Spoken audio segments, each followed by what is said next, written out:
Welcome, everyone, to our live baseball stream. We are live from Wapsie Valley Field. I am your play-by-play announcer, Shane Kelly. It is the semifinals of the District 6 Championship. Today's matchup features the Janesville Wildcats from the Iowa Star North Conference versus our Wapsie Valley Warriors.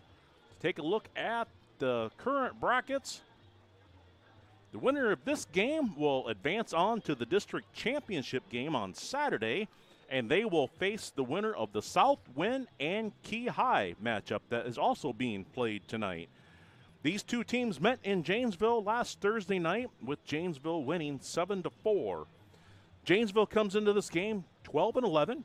They are coming on a come from behind win over Dunkerton Monday night, 9-3, a game that they trailed 3-0 in the fourth inning. Their top offensive players is Keegan Eastman. He is a senior. He's got a .329 average, a .447 on-base percentage, and a .724 slugging. He also has 4 home runs and has 5 triples. All those categories lead the team. Also, Talon Pletz, he's a freshman. He's got a .288 batting average, a .375 on-base percentage, and a .439 slugging. He also has 2 home runs. Tonight's pitcher for Janesville is Keegan Eastman. He comes into this game with a 2-1 record. He's got a 4.87 earned run average, and he has 39 strikeouts in 23 innings pitched. Got a chance to talk to Coach Ryan Decibel before the game.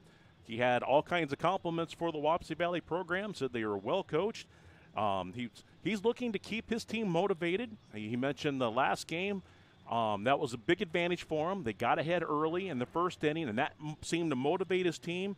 And grabbing that early lead helped them beat Wapsie Valley the last time. So tonight he's looking for them to throw strikes, and he's going to let the pitchers go tonight. He's not worried about pitch counts at all, but he's looking to get all that he can out of his pitchers. So it's either win or go home. That was a quote that he used. Wapsie Valley, they come into this game 23-12. They're coming off a win over Postville, 10-0 in Monday night's district quarterfinal matchup. Their top offensive players is Tucker Latterberg. He's a junior. He's got a .432 batting average, a .523 on-base percentage, and a .604 slugging, all which lead the team. Also, Justice Kelly, he's a senior. He's got a .403 batting average and a .507 on-base percentage. Also, Jake Shore, he's a junior. He's got a .373 average and a .456 on-base percentage. Tonight's pitcher for the Warriors is Tucker Latterberg. He's a junior. He's coming into tonight's game 6-3. He's got a 1.48 earned run average. He has 63 strikeouts and 42.2 innings pitched. The Costa serving up coach's keys to the game. Talked to Coach Jakin earlier. He's looking to get the lead early. Instead of last time they faced Janesville where they fell behind early, he's hoping to get on top of them early. He wants them to hit the fastball. Janesville is known to be a good curveball pitching team. He wants them to look for the fastball and to drive it. He's also wanting them to throw strikes and play defense. I know that sounds really simple, but that's what pretty much took us out of the game last Thursday. First inning, huge error, gave up a bunch of walks and a hit by pitch, and that led to a big inning. The lineup for tonight's game. First for Janesville, they are leading off with Peyton Trees, a senior. Batting second will be Keegan Eastman. Batting third will be Cole Hahn. Batting fourth will be Gabe Meany. Batting fifth will be Talon Pletz. Batting sixth is Dawson Graham. Batting sixth is Blake Porter. Batting seventh is Blake Porter. Batting eighth is Tyler Hooger. And batting ninth is Trevor Forey for the Wapsie Valley Warriors. Here's how they line up defensively. In the outfield, we'll have Hebner, Bellis, and Harder from left to right. On the infield from left and right, we'll have Hesse, Kelly, Shannon will be at second base, and at first base will be Jackson Coleman. On the bump tonight will be Tucker Latterberg, and behind the plate will be Jake Shore.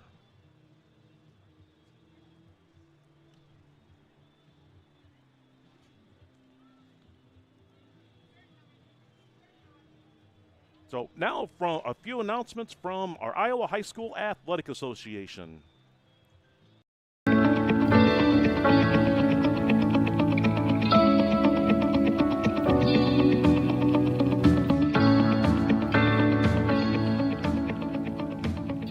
We've got a phenomenal staff, and they're very committed to not just our 360 some schools, but the 70,000 male athletes that we provide programs for. That's what we try to keep in focus as much as possible, and that keeps us going. That's the fuel that kind of makes that train run. Been with the Athletic Association 22 years, currently one of the assistant directors under Mr. Keating, and serve in the capacity working with our student outreach services, and also am the bowling administrator, former golf administrator, and then work with our corporate sponsors and advertisers with regard to association publications, website. So currently I'm the administrator for football, swimming, and track and field.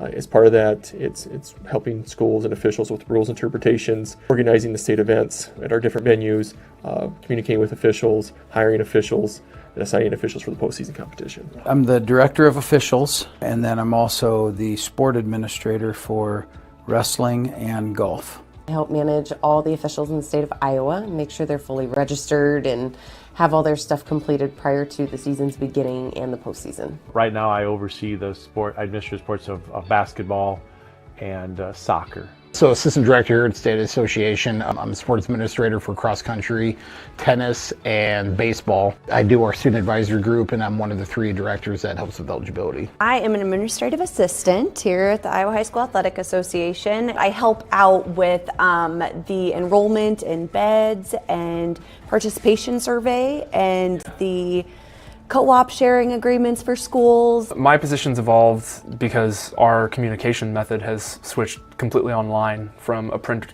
driven organization that had its own print shop to now ADs online, supers online, fans online, parents online, students online. Everybody wants to see everything, so our website became our priority. Social media exploded because it had to. We've had to digitize our operations, and so as communications director, that means coming up with a lot of new things and new ways to do things. Internal employee type things, benefits, payrolls, things like that. I do the internal financial statements. I assist in the accounting department, so I assist Jess as the director of finance. So I deal with all our accounts receivables and our accounts payables, and I am also assisting her with the online ticketing program, Hometown Ticketing. I specialize kind of in the student leadership realm and help Chad with some of his workshops and registration behind the scenes. I line up meals at tournaments, hotel rooms, that kind of thing for our board. I'm just kind of the one that learns a little bit of everything and helps wherever I can. I do all the design work, and then of course print the programs and anything else that needs printed. I think my primary roles are vision. Where do we want to go? What do we want to be to our schools and our young people? Also, be the public face of the Athletic Association, be the connection between this office and the general public. I think people often have a misconception of how many people are in this building. I mean, even people in Boone don't understand, no, there's only 14 of us. When you're a staff of our size, we've got to work together. You can't be in a silo, just kind of hunker down on your part of this. We've got to bounce things off of each other. We have to collaborate. We've got to share ideas, and we've got to jump in and help where we're needed. We've got a leadership meeting every week, and we make sure we go through everything and anything that we should be discussing and trying to figure out how are we going to do this. We have a lot of fun doing what we're doing. Why wouldn't we? We're around sports all day. For me, it's important because I feel like I'm helping a child. I have a child with high anxiety, and this makes a difference to a child like her. And so it's really cool to be a part of that. When the other states look at us and see the programs that we run, see how we run them, I think they say, Iowa does it pretty well.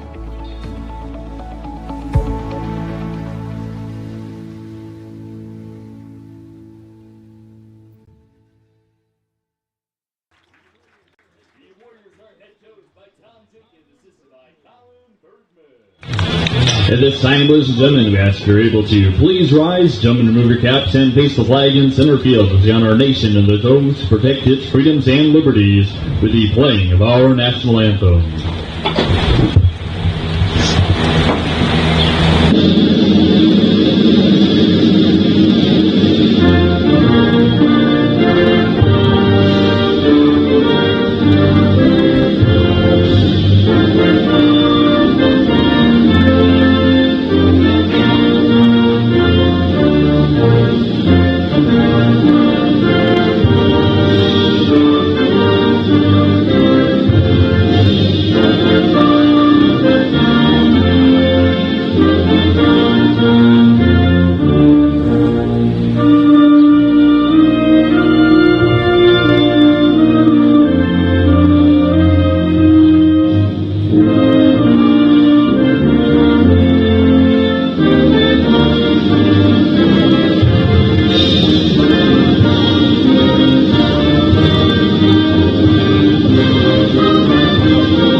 All right, folks, we're back live.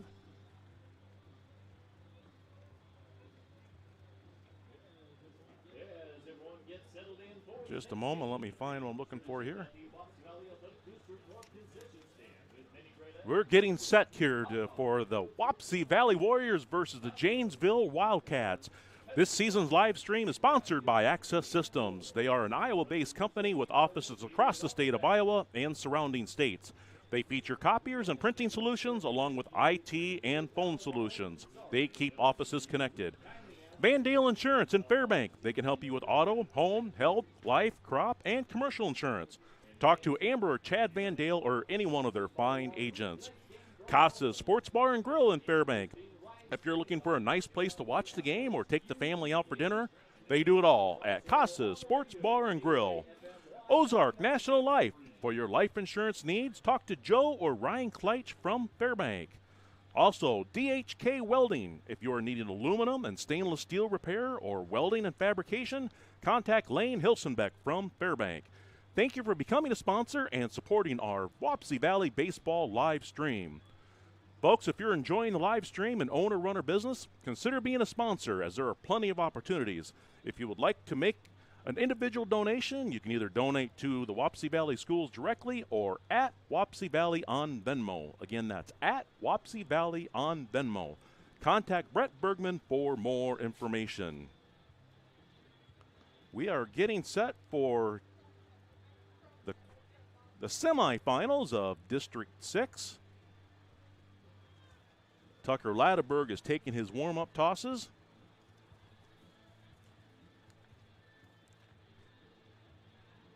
Leading off for Janesville will be Peyton Trees. Also due up is Keegan Eastman and Cole Hahn.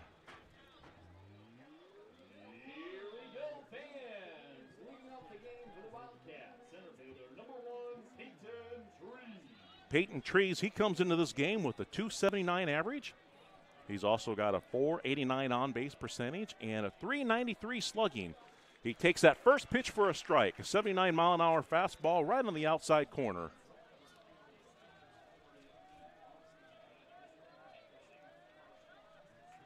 Here's the pitch from Ladeberg. Got skied up in the air, and it's going to go right behind the press box for strike two. Congratulations to the Wapsie Valley softball team. They won their district matchup against Denver 14-4 tonight. That ball is hit to the second baseman, and that's going to go off Shannon, but he picks it back up and throws it over to first to retire Trees. So that'll be the first out of the inning. Next up is Keegan Eastman. He is the other senior in the Wildcat lineup. There are two of them, Trees being the other one. Eastman comes into this game batting .329. He hits the first pitch high up in the air, but that's going to go foul. He also has a .447 on-base percentage and a .724 slugging. That is fueled by 5 triples and 4 home runs, which obviously leads his team. Here's the pitch from Ladaberg. That's taken upstairs. 62-mile-an-hour breaking pitch. Makes the count 1 ball and 1 strike. Here's the pitch. Swung on, hit high up in the air. Justice Kelly gets under it and makes the play for out number 2.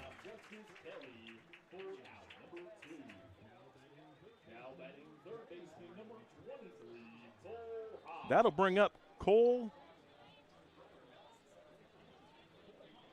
Hahn. He is a sophomore. He comes into this game batting .295. He hits that first pitch high up in the air. It's going to get to the outfield, and Bellis will make the play to retire the side. So that'll do it for the Wildcats. No runs, no hits, no errors, no runners left on base. We'll take a look at the second is Jake Shore. Batting third is Tucker Ladaberg. Batting fourth is Jackson Kuhlman. Batting fifth is Briar Bellis. Batting sixth is Blake Hesse. Batting seventh is Mason Harder. Batting eighth will be Manny Hebner. And rounding out the Warrior lineup will be Garrett Shannon, the second baseman.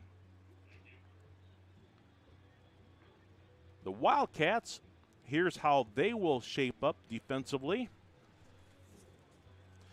In the outfield, they've got Forey in left, Trees in center, Porter in right field. On the infield, you got Hahn at third base, Graham at shortstop, Hooger at second base, and Meany at first base. On the bump will be Keegan Eastman, and behind the plate will be Pletz.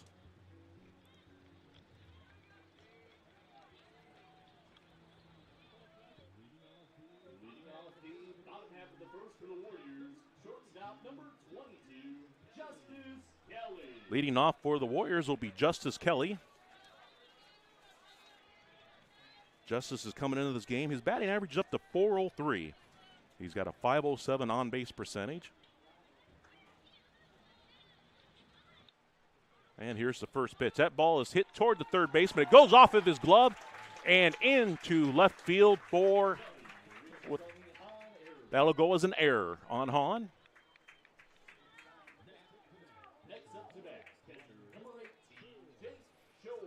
But that'll put a runner on first base for the Warriors. And that brings up Jake Shore. Jake has a .373 batting average. That ball gets past the first baseman. Looked like they tried a pickoff move. And so Justice Kelly will advance to second base on the wild pickoff move. That'll give the Warriors a runner in scoring position for Shore, who does have 27 RBIs on the season. Here's the pitch. Taken upstairs for a ball. 77-mile-an-hour fastball. Makes our count 1 ball and no strikes. Jake does lead the team in runs scored with 40 of them. Takes that pitch for a strike. It's a 76-mile-an-hour heater. That'll even our count 1 ball and 1 strike.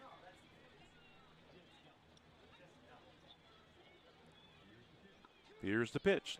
That pitch is taken for strike 2, a 65-mile-an-hour curveball.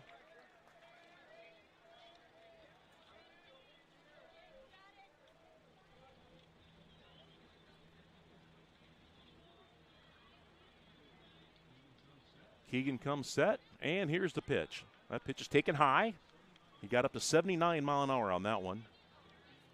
That'll even our count, 2 balls and 2 strikes.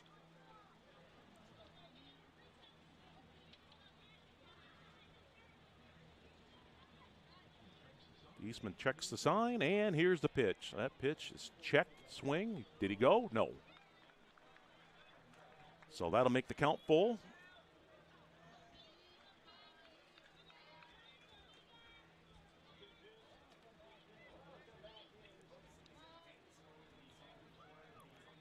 Umpire calls time. Actually, I think Shore asked for time.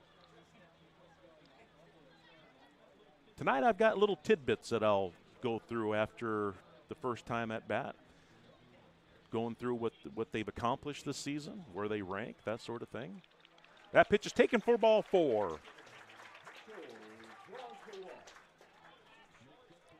So that'll bring up the Warriors' leading hitter, Tucker Latterberg.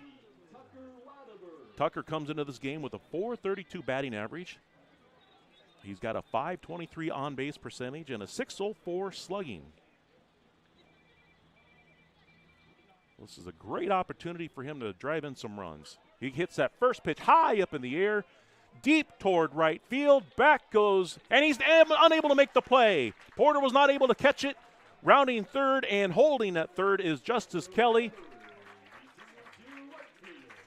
And that will go as a single. So that'll put the Warriors on the board with the hit. In the pitch run will be Hunter Curley.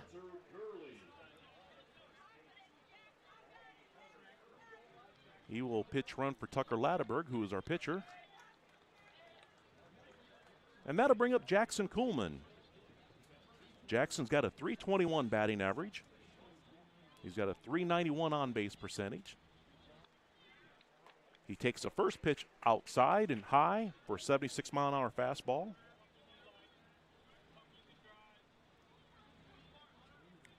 Kuhlman is tied for second on the team with RBIs. He's got 27 of them.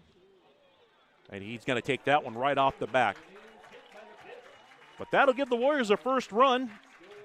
It'll give Kuhlman a painful RBI. And that'll bring up Briar Bellis.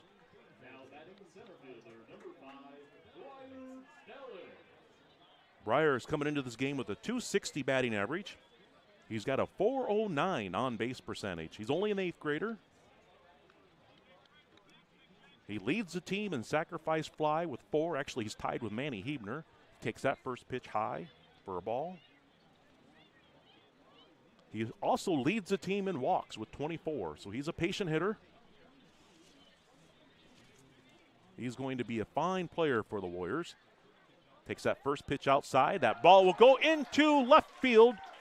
And that's going to score Jake Shore and advance the runners.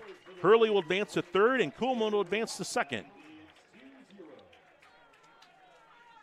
Pletz tried to make a pickoff move at third base, and Hahn wasn't able to corral it, so it went into left field. For the Warriors' second run of the game. That pitch is taken out. Oh, it hits the outside corner of the plate. Makes the count 1 ball and 2 strikes.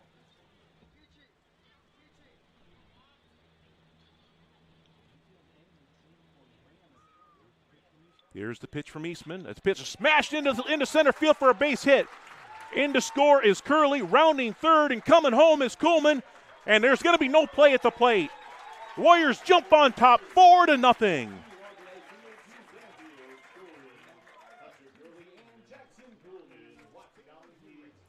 Huge hit for Bellis, who drove that line drive right up the center field. And that'll bring up Blake Hesse. There's still no outs in the inning. Blake comes into this game with a .260 batting average. I'm sorry, a .250 batting average. I was reading Briar's. He's got a .309 on-base percentage. He's also tied for second in team lead in RBIs with 27. He shows bunt, draws it back. Bellis goes, and he's going to be safe with a stolen base.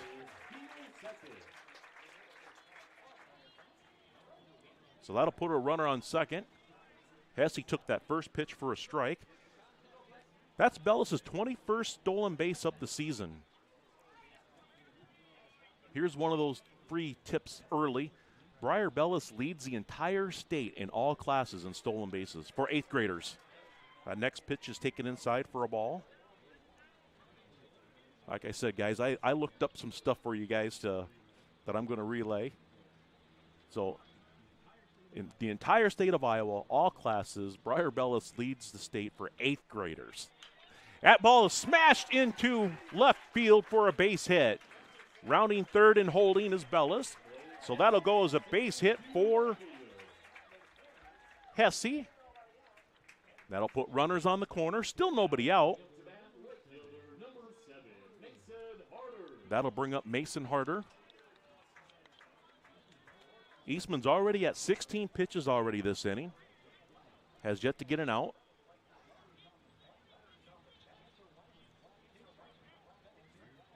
Here's the pitch. Swung on, hit high into center field. Tagging on the play is Bellis. He makes the Trees will make the catch for the first out of the inning, and coming in to score will be Bellis.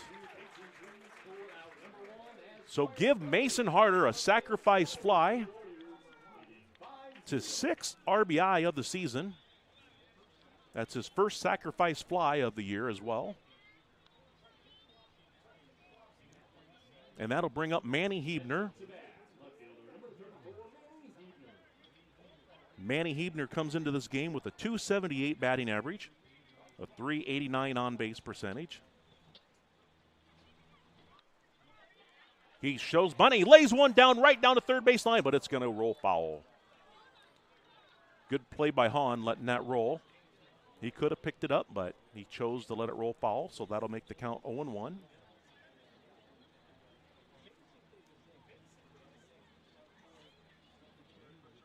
Manny is a very good bunter. He's got 6 sacrifice on the team, which leads the team by a lot. There's only one other player that even has a sacrifice bunt, and that's Mason Harder, who has 1. So here's the pitch from Eastman. That pitch is taken for strike 2, a 62-mile-an-hour curveball. So Hebner's now behind 0-2. He calls time. Gets the play from Coach Jakin. Eastman comes set. And here's the pitch. That pitch is taken for strike 3. A 63-mile-an-hour curveball that caught right across the middle of the plate. That'll be the 2nd out in the inning. But that'll bring up Wapsie's number 9 hitter in the lineup, Garrett Shannon. Now, Garrett doesn't have a ton of varsity experience. He's got 25 at-bats, but he's batting .240. He's got 6 hits so far this season. He hits that one on the right-hand side. It's going to go through for a base hit. Rounding second and holding is Hesse. And that'll be Wapsie's 4th hit of the inning. That'll bring up the top of the lineup. Justice reached on an error the first time at bat.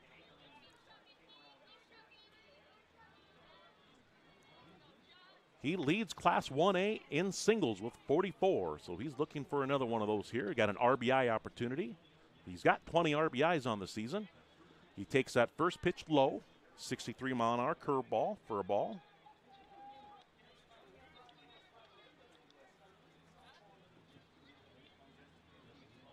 Justice is also tied for the team lead in hits with 48. He's tied with Tucker Latterberg. He takes that pitch down low. It's a 75-mile-an-hour fastball for ball 2.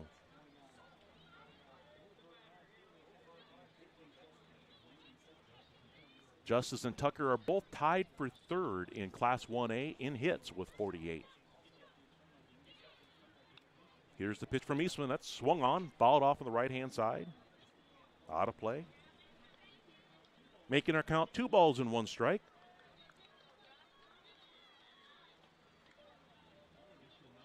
Eastman now sits at 24 pitches already in the first inning. And here's the pitch. That pitch is swung on, hit high in the gap. The center fielder will make the play. He'll bobble it, but the runner's going to score anyway. So that'll give Justice Kelly an RBI and his 45th single of the season. And that'll extend the Warrior lead to 6-0.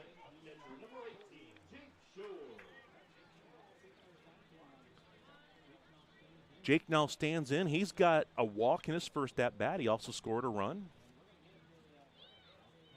Out to talk to his pitcher is Ryan Destival.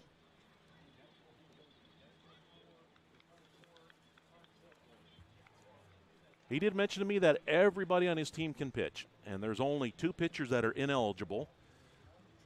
The way the rules state, if you pitch more than 40 pitches in a game, 41 to 65, you have to rest for 2 days. And since the game was on Monday, both of the pitchers they threw against Dunkerton are ineligible to pitch tonight. But other than that, he said he's got a full lineup of pitchers that he can use for tonight. The meeting is over, and looks like we're ready to get back to playing baseball. Here's the pitch from Eastman. That's taken outside. 64-mile-an-hour off-speed pitch that gets away from the catcher. Our count is 1 ball and no strikes. And here's the pitch. That pitch is taken for a strike. Curveball at the knees, making the count 1 ball and 1 strike.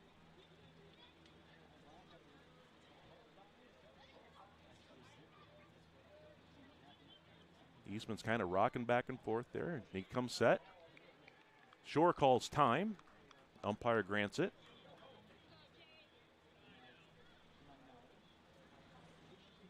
Officials tonight are John Andrews and Charlie Zahn. I don't know which one's which. Charlie is. Zahn is behind the plate, is what Board's telling me. That ball almost hit Shore. 64-mile-an-hour breaking pitch. That didn't break enough, making our count 2 balls and 1 strike. And here's the pitch. That pitch is taken down low. Makes the count 3 balls and 1 strike. We've got K-Way here for radio station. We've got O-Line Register taking pictures of Goodell, Kaiser, and then I seen the Waterloo Courier guy here. He's also taking pictures, and I think he's doing a story.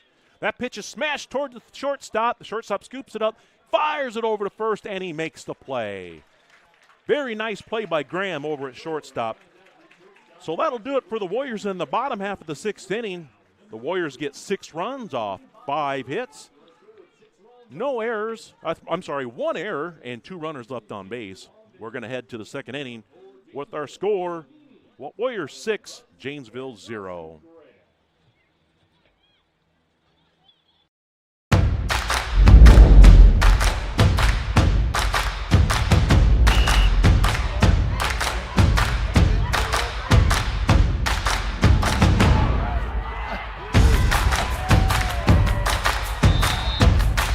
When you go home, you'll feel good about what you did, and you know you're doing it for the kids. If they don't have us, they don't have these games.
All right, we're ready for the 2nd inning.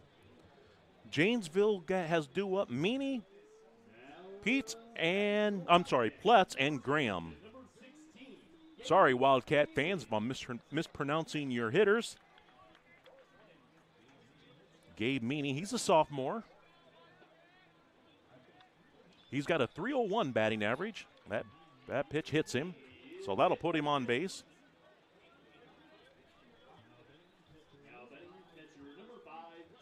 That's his 6th one of the season. And that'll bring up Talon Pletz. He's got a .288 batting average, a .375 on-base percentage.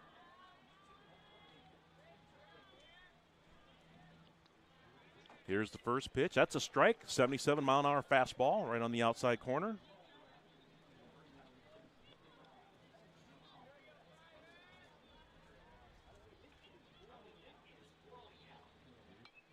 Here's the pitch. It's swung on, fouled off on the right-hand side.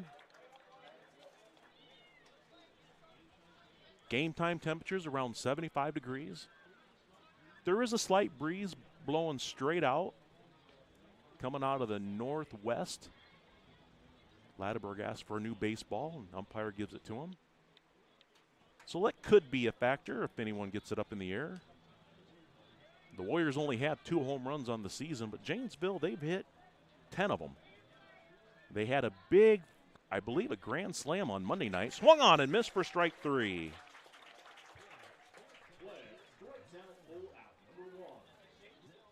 I believe it was Blake Porter that hit that huge home run for Janesville against Dunkerton on Monday night. They were behind in that game 3-0. Into the bottom of the 4th inning, they scored a run, so they were behind 3-1. And then Porter got that huge home run in, I want to say, the bottom of the 6th inning. And that pretty much sealed the game up for him. That first pitch is taken down low for a ball.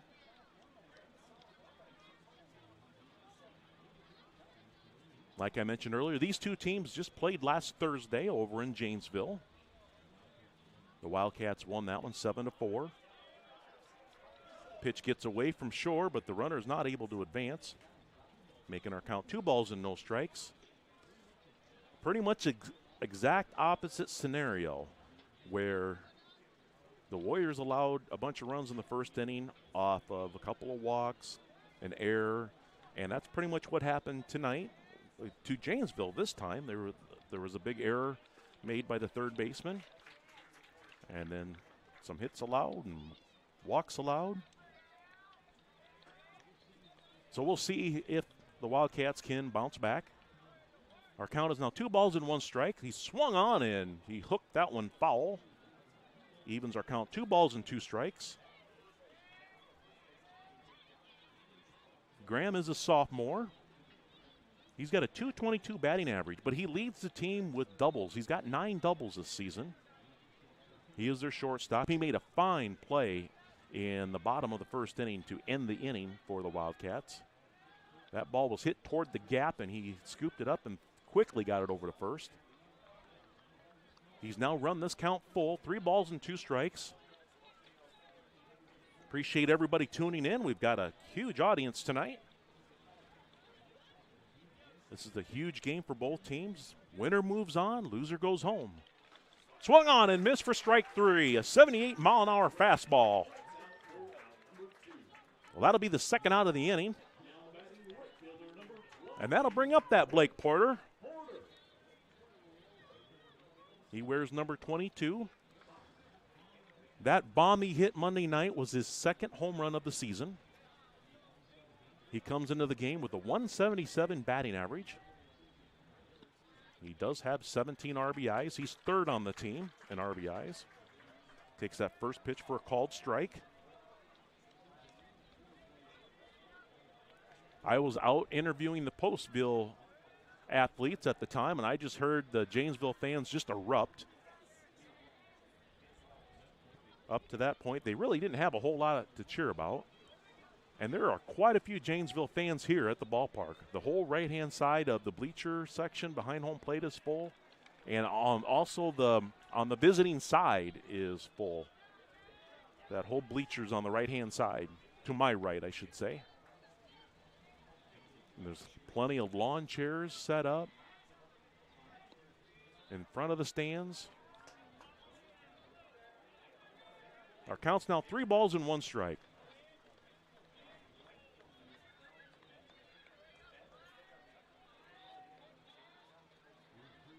Here's the 3-1 pitch, swung on and fouled off. That looked like it would have been ball 4. The Porter only has 4 walks on the season. He's looking for something to drive, I'm sure, after that big home run on Monday night. Here's a pitch from Latterberg. That pitch is taken for ball 4. So that'll put runners on 1st and 2nd. There are 2 outs. Tyler Hooger stands in. He's a junior. He's got a 146 batting average on the season, but he's tied for the team lead in walks with 18 of them. And he takes that one outside for ball one. He's got a .386 on-base percentage.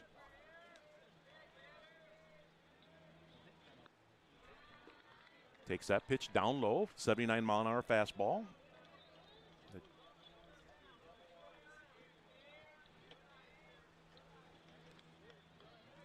This has been Latteberg's struggles. He'll sometimes just lose the feel on his pitches.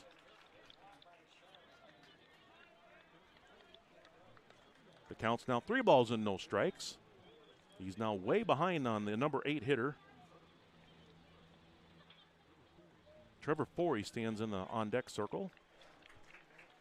There's a strike, a 79-mile-an-hour heater right across the middle of the plate. I see there's a Wildcat fan joining in on the YouTube chat. That pitch is high up in the air, but it's going to go behind us, the press box. But that'll make the count 3 balls and 2 strikes. Runner should be on the move on this pitch.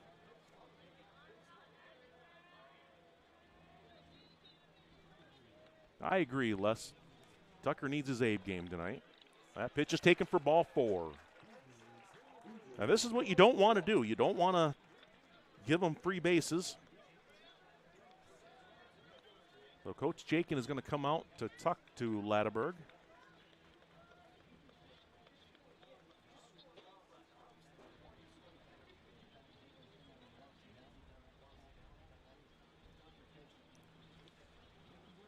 And that'll bring up Trevor Forey. He's a junior. He's their number 9 hitter. He's got a 159 batting average, a 235 on-base percentage. He's got 7 hits and 44 at-bats. Coach Jakin gives Hesse some instruction on his way by, the third baseman.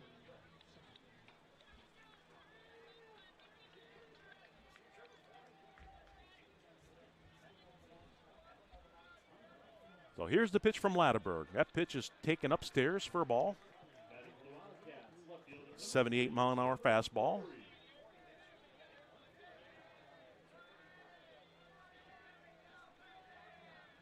Here's the pitch. That pitch is taken for a strike. That makes our count 1 ball and 1 strike.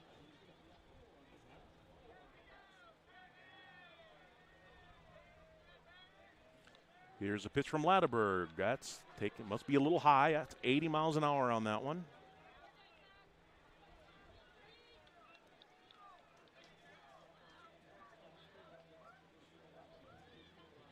Here's a pitch from Latteberg. That pitch is taken for strike 2.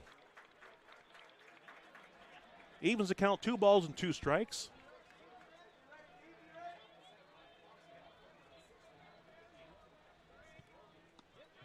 And here's a pitch taken for strike 3. 83-mile-an-hour fastball, and Latteberg gets out of it.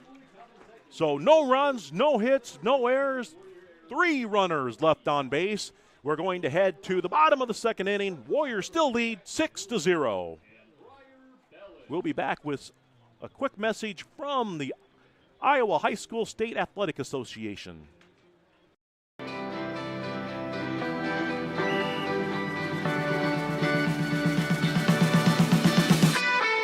Sportsmanship means doing what's right, treating your opponent with respect, no matter the score. The guy across from you works really hard to get to where he's at, so you should respect him, respect all the work he's put in. It always goes back to the golden rule, you know, treat people how you would like to be treated. I'm sure if you play sports, you've been around people who are unkind during the sport, but it makes it better and when everybody's kind. You're out there playing a sport, you're out there to have fun. You can still want to win, but always be kind. Remember, that's a human. Nothing you can say from the stands is going to change the call that they make on the field. No matter how hard you yell at them, they're going to stick with the call on the field. So it doesn't really help much. But what does help is encouraging your team when they're down, when the call doesn't go their way. Instead of yelling at the officials, try to help encourage your team and get them out of the funk that they're in, and try and get them in the right direction.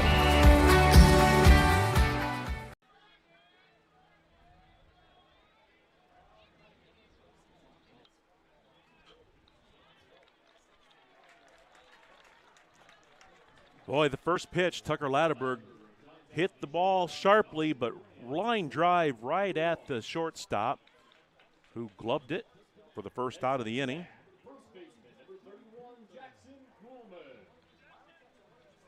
That video got a little long on me. I apologize for that. I'm required to play 3 videos. I like to get them out of the way early so I don't forget. Kuhlman calls time. Umpire grants it. Eastman's looking for an explanation because it looked like he was starting his windup.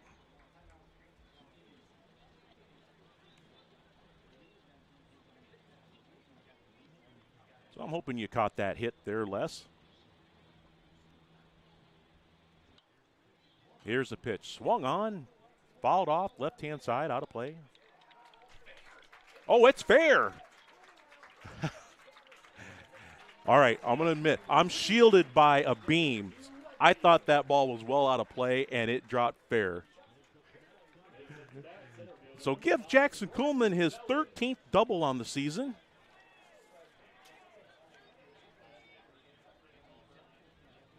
And that'll put a runner on second base. Brings up Briar Bellis. Briar is 1 for 1. He's got 2 RBIs in the game. Takes that first pitch down low for a ball. I mentioned Briar Bellis leads the entire state for 8th graders with 20 stolen bases. He's also the walks leader for 8th graders in the entire state with 24 of them.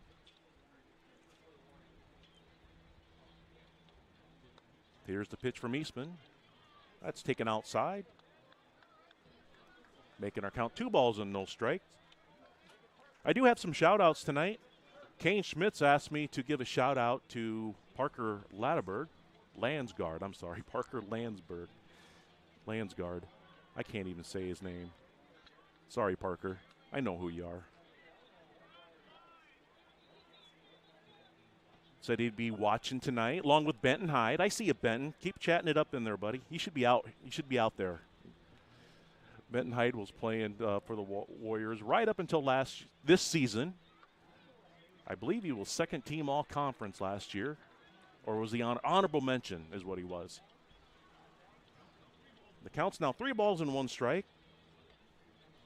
Mason Harder wanted me to make sure I get the shout out to Benton.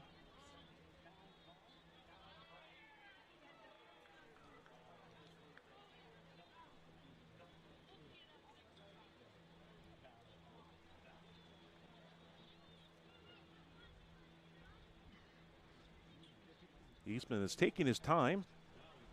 Now he comes set.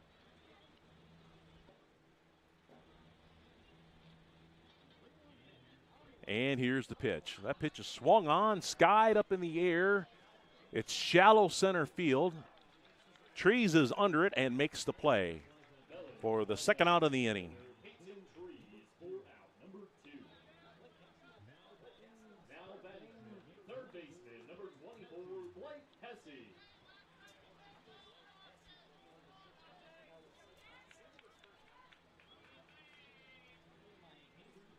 That'll bring up Blake Hesse. Blake's got a hit already in this game. He's 1 for 1. And here's the pitch that swung on and fouled straight back.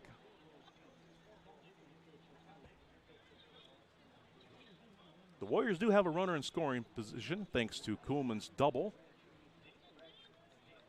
That hit the left field line. Man, I could have swore that ball was going to go way out of play. But if anybody's been in the press box knows of these beams I'm talking about. That pitch is swung on and missed for strike 2.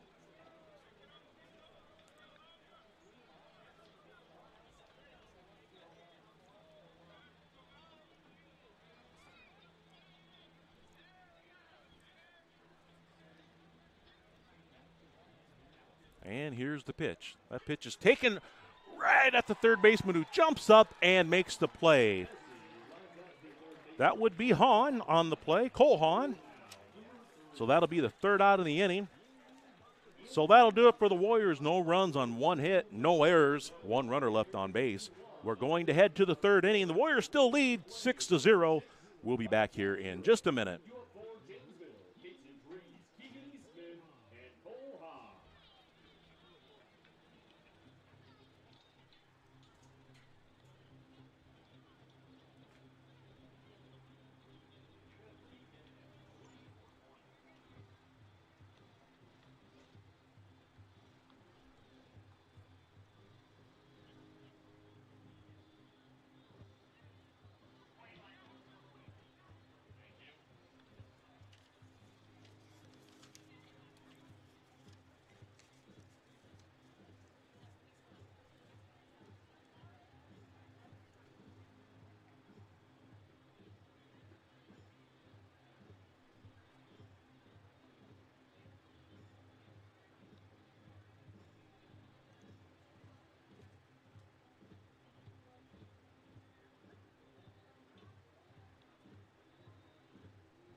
All right, we're back for the top of the third inning.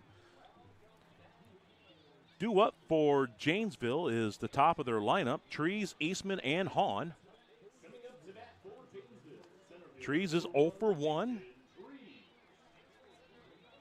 Trees leads the team in on-base percentage with a .489 on-base percentage. He also leads the team, tied for the team lead in walks with 18. He lays down a bunt there. Shore will pick it up and throw to first, and safe. He beats it out over at first base. So give Trees an infield single.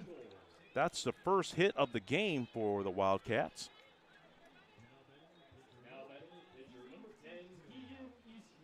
That was a nice play by Shore, getting it over to first base, made it close.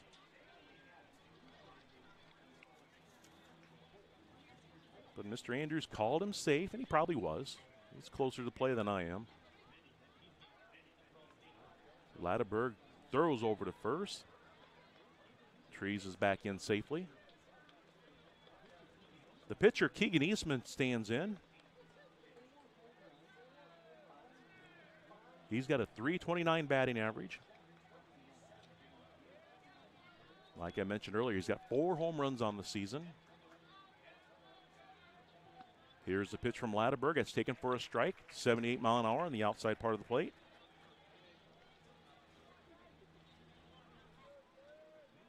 But what amazes me is Eastman's got 5 triples. That's very difficult to do. And only 23 games played. Here's the pitch that's swung on, skied up in the air, but it's going to go foul. And that one is out of play. Makes her count 0-2.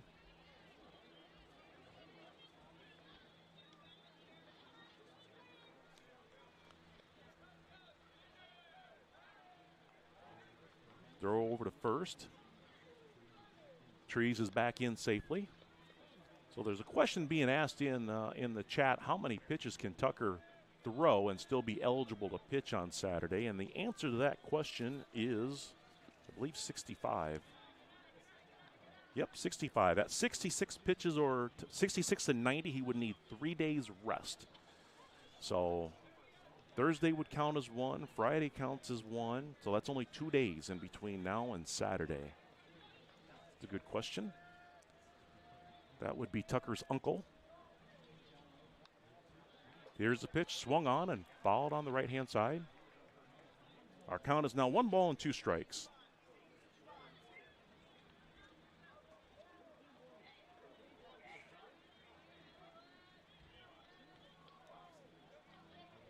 Shout out to Jim Carroll.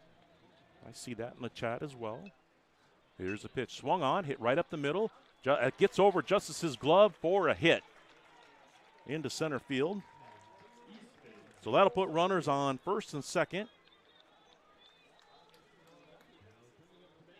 That's a play I think Justice could have, should have had. Could have, should have. It just got over his glove.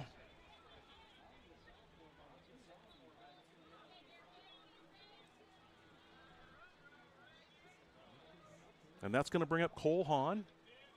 He takes that first pitch outside for a ball. Cole's got a .295 batting average. He's 0 for 1 in today's game. .462 on base percentage. That pitch is taken for a strike.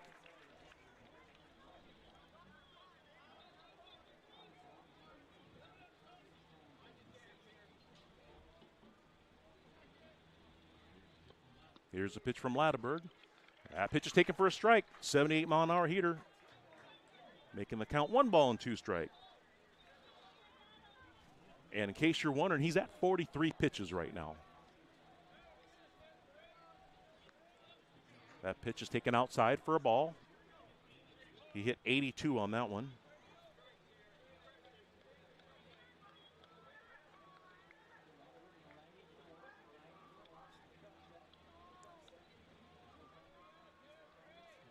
Here's a pitch from Latterberg. It's swung on, skied up in the air. Right fielder Harder gets under it, makes the play. Tagging but not going anywhere is Trees. That'll be the first out in the inning.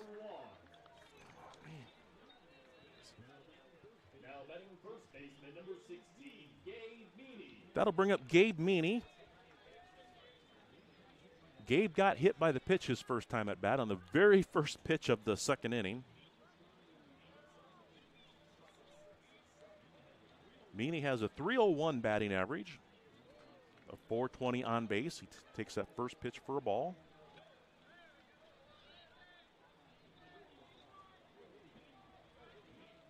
Meany leads the team in singles with 19 on the season. Here's the pitch, swung on, hit toward the right field side and threw for a hit. Harder will pick up the ball, and there'll be a play at the plate, and he's going to be out easily trying to score. So score that one, 9-2 on that put out. Give Harder an assist on a strong throw. That'll be the second out of the inning. Still runners on first and second. Talon Pletz is now the batter. He's a freshman. He comes into the day's game with a .288 batting average. Here's the pitch, taken for a strike.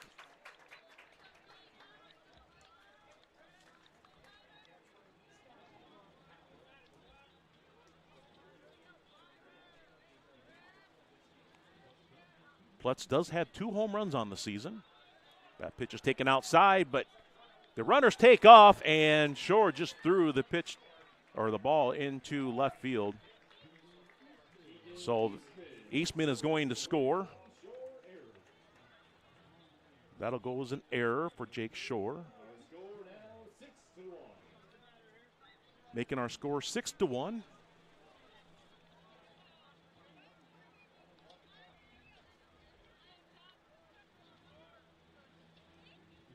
Here's the pitch from Latterberg, taken outside for a ball.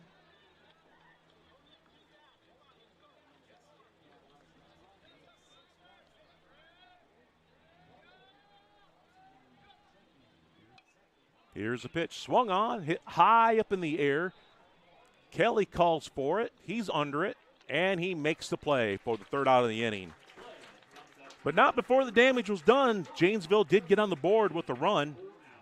1 run on 3 hits, 1 Wapsie errors, 1 runner left on base. We're going to head to the top of the 4th inning. The Warriors now lead the Wildcats 6-1. We'll be back here in just a minute.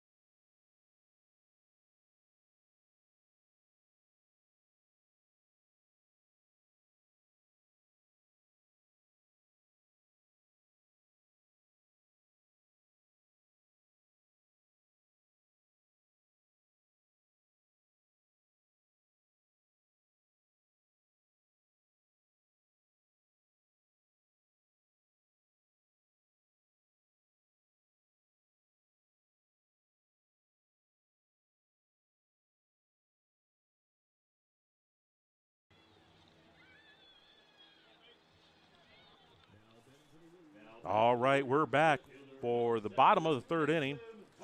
Due up for the Warriors is Harder, Hebner, and Shannon. The bottom 3 of the order. Harder doesn't have an official at bat yet. He had a sacrifice fly back in that 1st inning. So he got himself an RBI. Here's the pitch from Eastman. He lays down a bunt, but it's foul. Makes the count 0-1.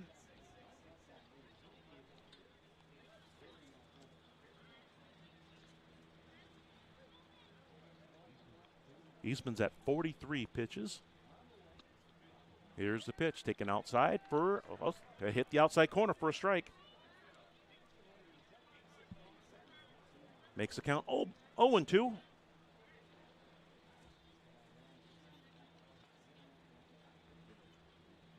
Here's the pitch from Eastman. That's going to hit him right on the leg. So that'll put a runner on first base for the Warriors, and that'll bring up Manny Hebner. Manny is 0 for 1. He struck out his first time at bat.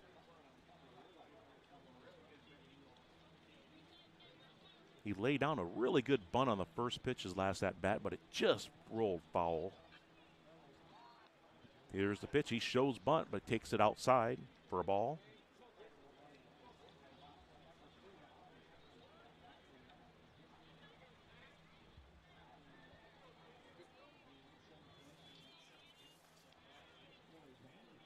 Manny is tied for 4th in the state in sacrifice and sacrifice fly in Class 1A.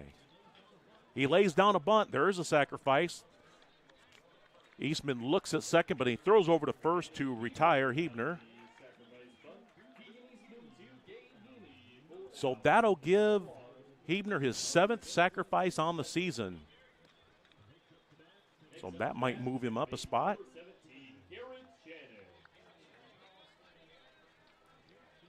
Garrett Shannon is now the batter. He got a hit in his first time at bat. He's 1 for 1.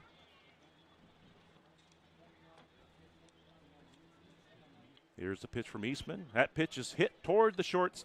Actually, third baseman steps in front of it, bobbles it a little bit, and he still makes the play over at first base. Very close play. So that'll be the second out of the inning. That'll bring up the Warrior top of the lineup. Justice Kelly, who's 1 for 2. Justice reached on an error in his first at-bat and then hit a line drive his second at-bat into left field.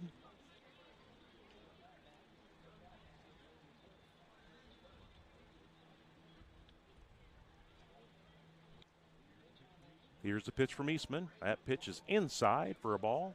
63-mile-an-hour curve ball. Justice came into the game batting .403. We did find out that, here's the pitch, take it upstairs for a ball. Quick throw down to third base. Harder is back.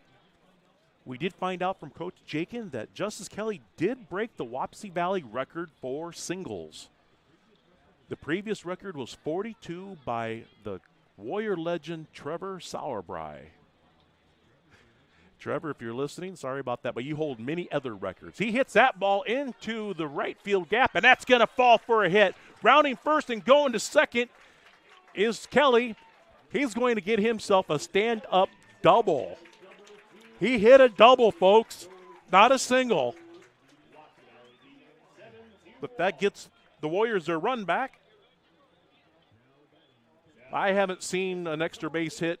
It must have been May. I can't remember the last double Justice had. He hit a triple against Key High way back in early May.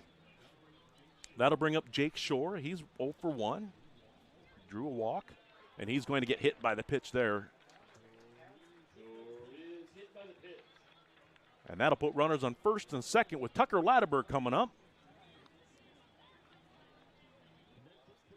Tucker's got a huge opportunity to drive in some more runs to help himself as a pitcher. He's 1 for 2. His last hit was a line drive. And there's another line drive right at the center fielder who can't quite make the catch. It goes off his glove. Rounding third, coming home is Justice Kelly. Rounding third and holding is Shore. That goes a hit. That's close. It went off his glove in center field. And the Latterberg single. They're calling it a hit. I would call that a hit. It went off his glove, but it was hit soundly. I believe that's the 10th hit for the Warriors already. The Warriors now lead 8-1.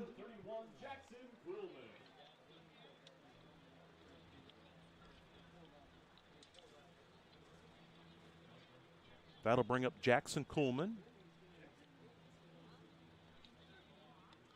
And here's the pitch. Hits the outside corner, 63-mile-an-hour curveball. Nice pitch by Eastman. I must be off on, I keep hitting the hits category. Warriors have 8 hits so far. At least according to the official scorebook, which I have in front of me through Game Changer. guys want to follow along, it is on Game Changer, be able to look at. Here's the pitch from Eastman. It's swung on, hit softly toward the shortstop, who scoops it up, flips it to the second baseman to retire the side. But not before the Warriors grab a couple more runs. They now lead Janesville 8-1. We're going to head to the fourth inning now. 8-1's our score. We'll be back here in just a moment.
We are back for the top of the fourth inning.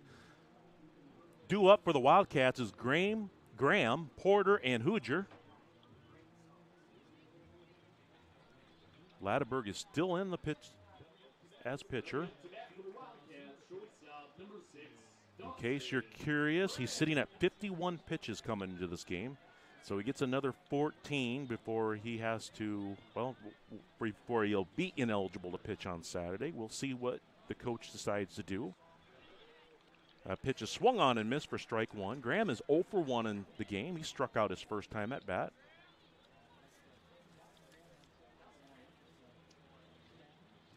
On the season, Dawson he leads the team with 9 doubles. That pitch is taken for a ball. He also leads the team, or tied for the team lead, in hit by pitches with 8 of them. He does stand very close to the plate. His feet are right on the line. Takes that pitch for a strike.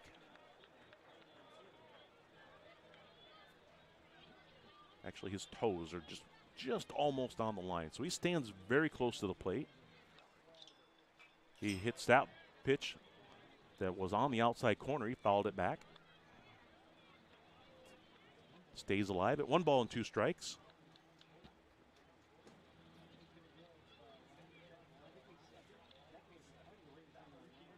Appreciate everybody tuning in for our live cast. I believe this is the most we've had on the live stream since our very first night when we did our first night game here. Speaking of the lights, they've just been turned on.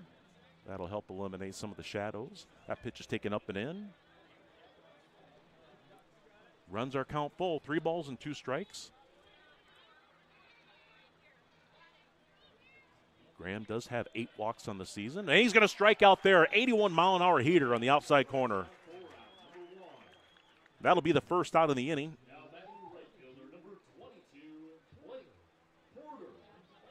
Brings up Blake Porter. He's a sophomore.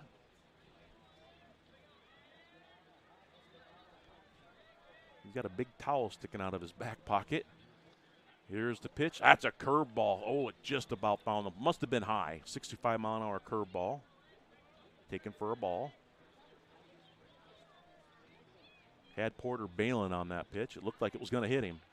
That pitch is swung on and missed. He went from a 65-mile-an-hour curveball to an 80-miles-an-hour fastball. right down the middle of the plate. That's what makes Tucker Latterberg so tough, right there. And here's the pitch. That pitch is taken for strike 2, another 80-mile-an-hour fastball. When you can go from a 65-mile-an-hour breaking ball to an 80-mile-an-hour fastball, that's going to get high school batters out. It just is. And here's the pitch. That's thrown into the dirt. Evens the count, 2 balls and 2 strikes.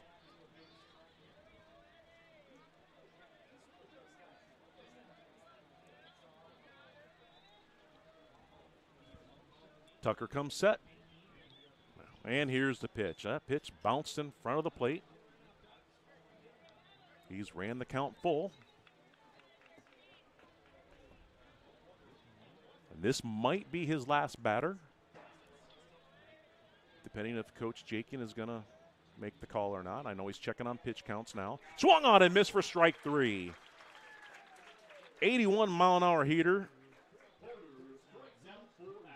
And Coach Jakin is going to make the change.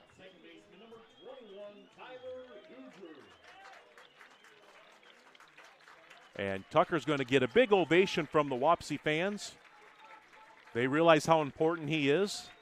Hopefully the Warriors can finish this game off so that way we can see him on Saturday.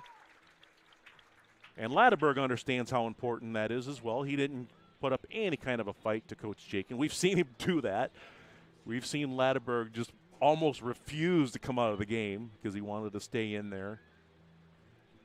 But that's going to bring in Hunter Curley for the Warriors.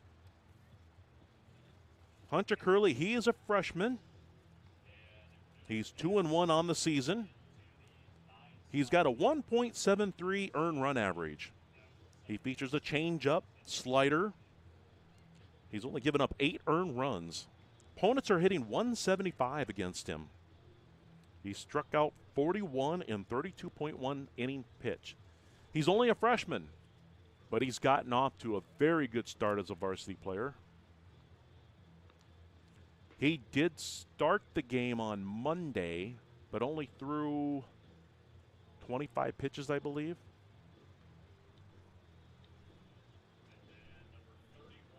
I'd have to check that.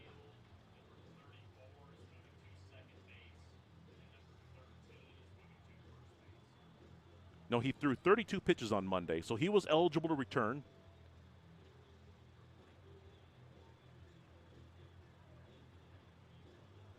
If he would have thrown 41 or above, then he would have had to have 2 days rest.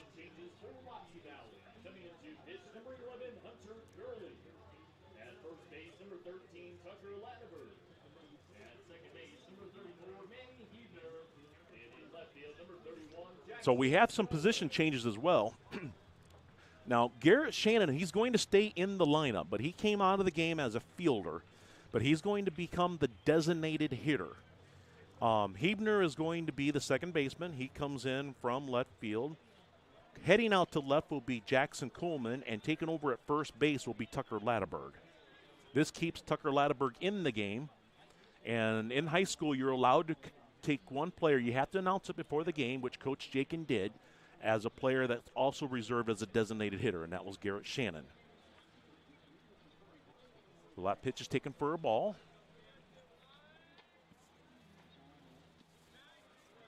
Here's a pitch, ball 2. There are 2 outs in the inning.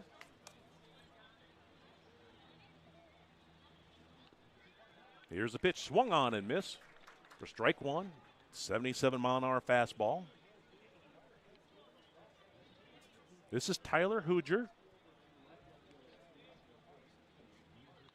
He is their center fielder. He fouls that one back. Makes the count 2 balls and 2 strikes. Hooger does lead the team. He's tied for the team lead in walks with 18. He's got a 146 batting average, but he's got a strong on-base percentage with 386. And he take that pitch for a ball. So the count's now full, 3 balls and 2 strikes. Here's the payoff pitch. Swung on, hit high up in the air on the first base side. Tucker gets under it and makes the play. Great play by Tucker. He kind of fell down as he was catching it, but he caught the ball for the third out of the inning. So that'll do it for the Wildcats in the top of the fourth inning. No runs, no hits, no errors, no runners left on base. We're going to head to the home half of the fourth inning. Warriors lead 8-1. We'll be back here in just a minute.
We do have some position changes for the Wildcats. In the pitch will be Peyton Trees. He's a senior. He pitched last Thursday night, did very well against the Warriors. He doesn't throw very hard, but he's got a really good curveball that he mixes in. He's 1-0 on the season. He got the win last Thursday night. He's got a .359 earned run average. He struck out 11 in 13.2 innings pitched. Opponents are batting just .222 against him. And Eastman will move out to center field. I'm sure that's a big reason why Coach Destival wanted to bring Trees in. He did it. Like I said, he did a really good job against the Warriors. Shut us down for, I believe, the first 3 innings before Wapsie finally scored a run off him.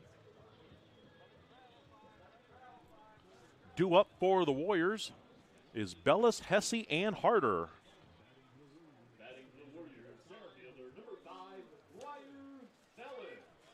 Briar Bellis is 1 for 2 in the game. He's got a run, 2 RBIs. Hit the ball hard both times at bat. One of them resulted in a single. Now, the Warriors did see him last Thursday, so we'll see if they remember. That helps them at all here. There's that curveball, 54-mile-an-hour breaking pitch that just comes in and just dives. And that one was a strike. Here's the pitch. That pitch is taken inside corner for another strike. That's a 67-mile-an-hour fastball. This is what he did to us last Thursday. Here's the pitch. Breaking pitch way outside for a ball. 55-mile-an-hour on that one. Here's the pitch from Trees. That's smashed to the second baseman, who takes it on a hop, throws it over to first. So that'll go Hooger to Meany for out number 1.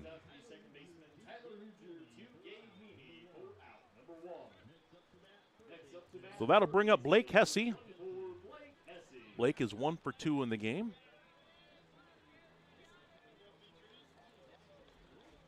Blake leads the team. He leads the state in at-bats for freshmen in Class 1A. Leads the team. He's got 112 at-bats coming into the game, and that leads the state in Class 1A for freshmen. He's 6th in RBIs in Class 1A as freshman. I told you I had some unusual stats to throw at you. Some neat accomplishments, though, as a freshman to be able to do that. It's neat. Counts 2 balls and no strikes. Here's the pitch. That pitch is swung on and smashed into center field for a base hit. That's Hesse's second hit of the game. And that'll bring up Mason Harder. Now, Mason Harder, I had a hard time finding. He's a senior. Had a hard time finding stats.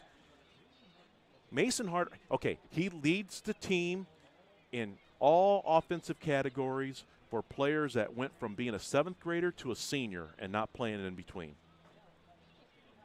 Okay, I'm making that up. I'm totally making it up. Okay, he played in 8th grade. I'm sure if those stats exist, Mason Harder would lead in a lot of categories because you don't see many players go from playing in 8th grade to not coming back out until his senior year. The count's now 1-1.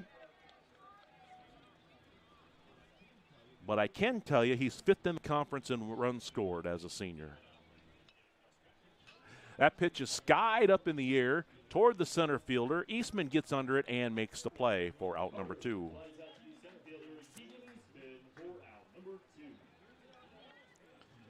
That'll bring up Garrett Shannon. I'm sorry, not before Garrett Shannon will be Manny Hebner. Manny is 0 for 1. He got a sacrifice bunt down his last time at bat. And Manny, not surprised, he's tied for 4th in the state of Iowa in sacrifice bunts and sacrifice flies in Class 1A. Takes that first pitch upstairs for a ball.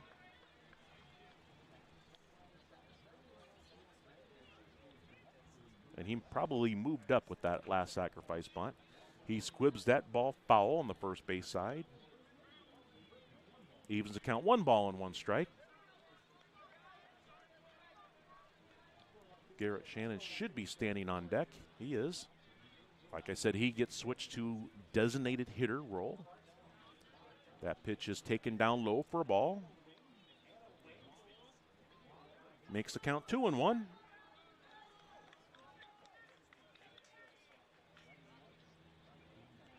Hebner asks for time.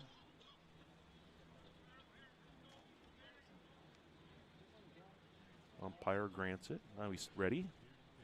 Here's the pitch. A pitch is taken on the outside corner, a 68-mile-an-hour fastball for strike 2. Evens our count, 2 balls and 2 strikes.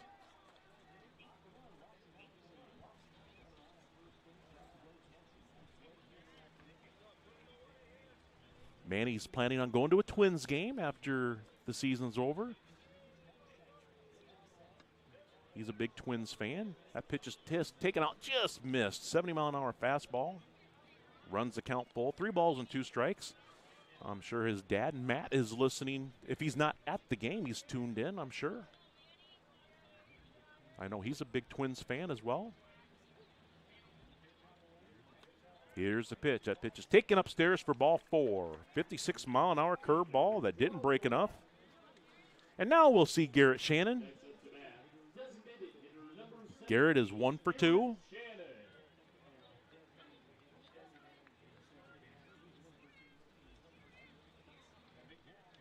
Garrett's got a couple of interesting statistics, but both in pitching. He lines that one up the center for a base hit. Rounding third and coming home is Hesse. And nope, he'll slam on the brakes and head back to third. So that'll load the bases. But getting back to Garrett Shannon, he's tied for the 2nd in the state in pitching wins in Class 1A for freshmen and 5th in earned run average with a 104 earned run average. So 2nd in the state for Class 1A and on wins, he's got 6 of them, and then 5th in earned run average as a freshman. That's quite an accomplishment for a freshman pitcher. This is Justice Kelly. He takes that pitch for a strike. Justice is 2 for 3 in the game. He's got 2 runs, driven in 2. Here's the pitch. That's popped up in the air, first base side. And Meany makes the play to retire Kelly. So that'll do it for the Warriors. No runs on 2 hits, no errors, 3 runners left on base. We're going to head to the top of the 5th inning. Warriors still lead 8-1. This season's live stream is sponsored by Access Systems. They're an Iowa-based company with offices across the state of Iowa and surrounding states. They features copiers and printing solutions along with IT and phone solutions. They keep offices connected. VanDaele Insurance in Fairbank. They can help you with auto, home, health, life, crop, and commercial insurance. Talk to Amber or Chad VanDaele or any one of their fine agents. Costa Sports Bar and Grill in Fairbank. If you're looking for a nice place to watch the game or take a family out for dinner, they do it all at Costa Sports Bar and Grill. Stop in and say hi to Benny and Nita. They are terrific people and own a great business in Fairbank. Ozark National Life. For all your life insurance needs, talk to Joe or Ryan Kleitch from Fairbank. DHK Welding. If you are needing an aluminum and stainless steel repair or welding and fabrication, contact Lane Hilsenbeck from Fairbank. Thank you for becoming a sponsor and supporting our Wapsie Valley Baseball live stream. Folks, if you're enjoying the live stream and own or run a business, consider being a sponsor, as there are plenty of opportunities. If you'd like to make an individual donation, you can do that by either donating to the school directly or at Wapsie Valley on Venmo. Contact Brett Bergman for more information.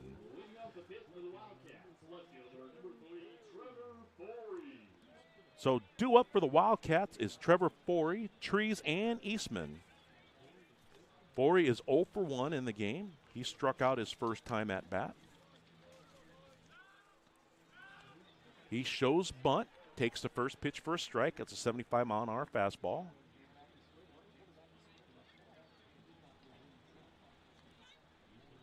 He's their number 9 hitter. He swings and misses for strike 2.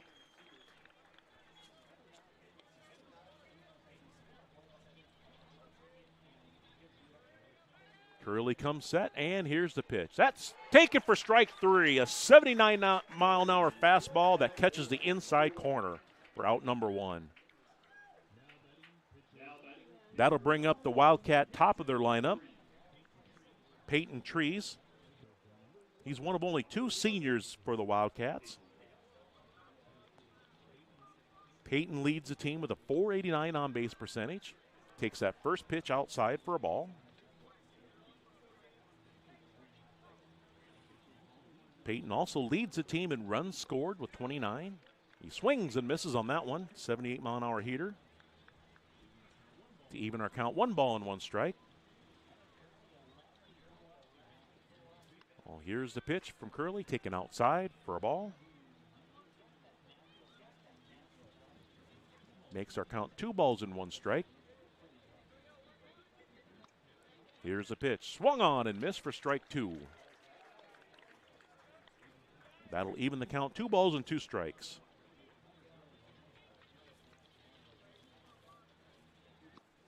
Here's the pitch, taken in the outside corner, 82-mile-an-hour on that fastball. But he couldn't quite find the plate. That makes our count full, 3 balls and 2 strikes. Here's the pitch, swung on, driven up in the air, first base side. Kuhlman's got room, and that's Latterberg, makes play. He kind of had to push the umpire out of the way. And he was falling down, but he makes the play for out number 2. That'll bring up Keegan Eastman. Keegan is 1 for 2 in the game. He scored the 1 run the Wildcats scored back in the 3rd inning. Swings and misses on the first offering for strike 1.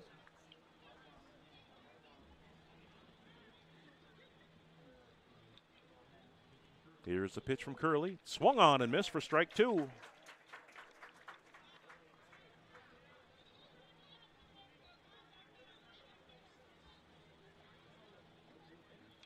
Here's the pitch. Swung on, skied up in the air in the first base side. Will Tucker have room? No, it clanks off the visitor dugout.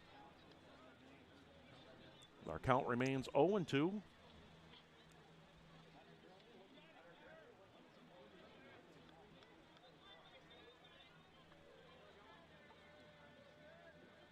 Here's the pitch from Curley. Swung on and missed for strike 3. 1-2-3 inning for Hunter Curley. No runs, no hits, no errors. We're going to head to the home half of the 5th inning. The score remains Warriors 8, Janesville 1. We'll be back here in just a moment.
We are back for the home half of the fifth inning. Shore, Latteberg, and Kuhlman are due up for the Warriors. Jake Shore, he's 0 for 1 in the game, but he's been hit by a pitch. He's also walked, scored a run. Here's the pitch from Trees. He smashed that one right up the middle, past the second baseman for a base hit. So that'll get Shore a hit. That is the 11th of the Warriors.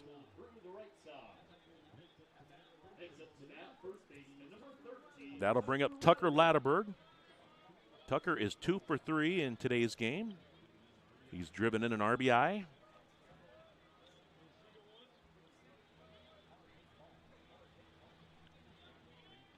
Trees will throw over to first.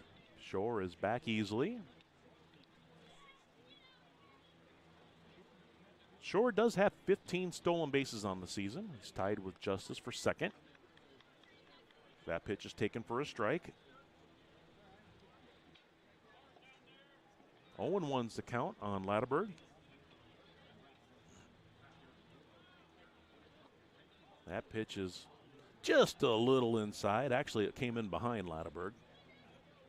Evens the count, 1 ball and 1 strike. Seemed like when Trees misses, he misses by a lot. Here's the pitch. Swung on and missed. Boy, that was a home run cut. Throw down to first base, but Shore is back in. Boy, Latteberg was swinging for the fences on that one. Makes the count 1 ball and 2 strikes. Tucker does have a home run. And that pitch hooks over the inside corner of the plate for strike 3. That's the first out of the inning. And that'll bring up Jackson Kuhlman. Jackson wanted me to give a shout out to his grandma Judy. She's from Reedland. He said that she would be watching the live stream today. That pitch is fouled straight back for strike 1. So thank you for tuning in, Grandma Judy.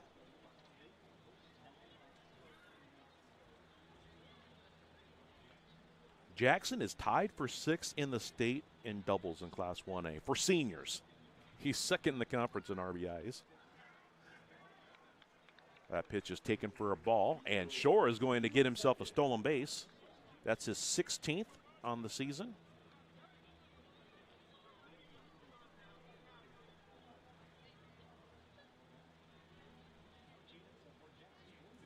Here's the pitch from Trees. That pitch is taken inside for a ball. Makes the count 2 balls and 1 strike.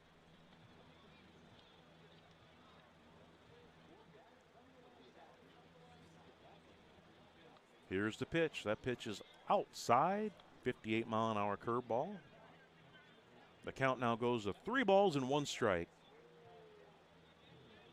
Kuhlman does have 12 walks on the season, and he's going to get his 13th right there.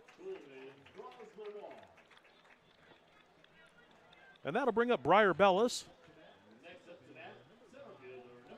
Briar is 1 for 3 in the game.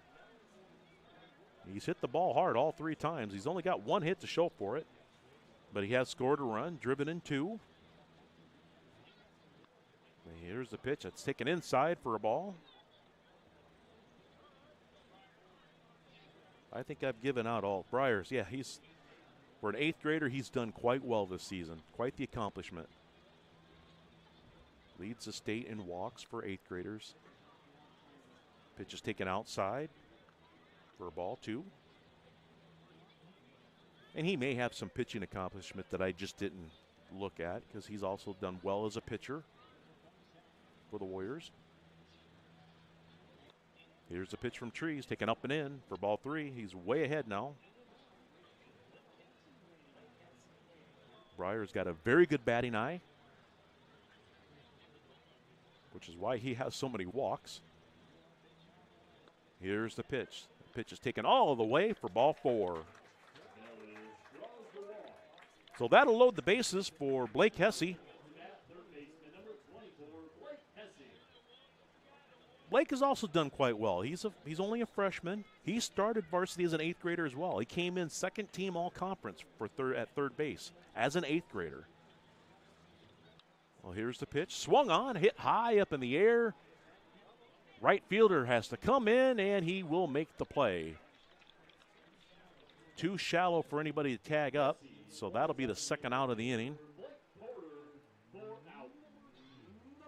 That'll bring up Mason Harder. Mason is 0 for 1. He does have a sacrifice fly, which drove in a run. He's also been hit by a pitch. So he's also been on base. He scored a run. Takes that first pitch for a strike. Making the count 0-1.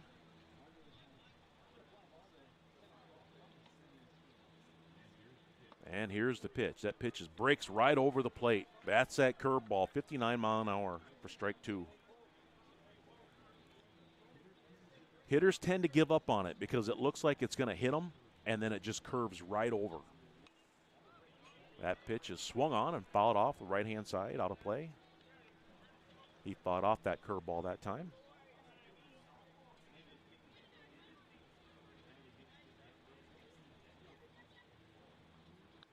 Here's the pitch way outside for ball 2, for ball 1. 1-2 is the count. Again, congratulations to the Wapsie Valley softball team. They beat Denver 14-4. They'll advance to play Friday night here at Wapsie Valley. That pitch is also taken for a ball. Makes the count 2 balls and 2 strikes.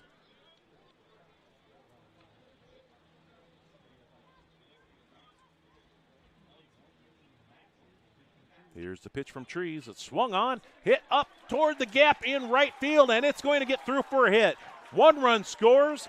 Here comes Kuhlman. Rounding third and coming home is Bellis, and he's going to score without a play. The Warriors win. Warriors win 11-1. They just 10-run Janesville.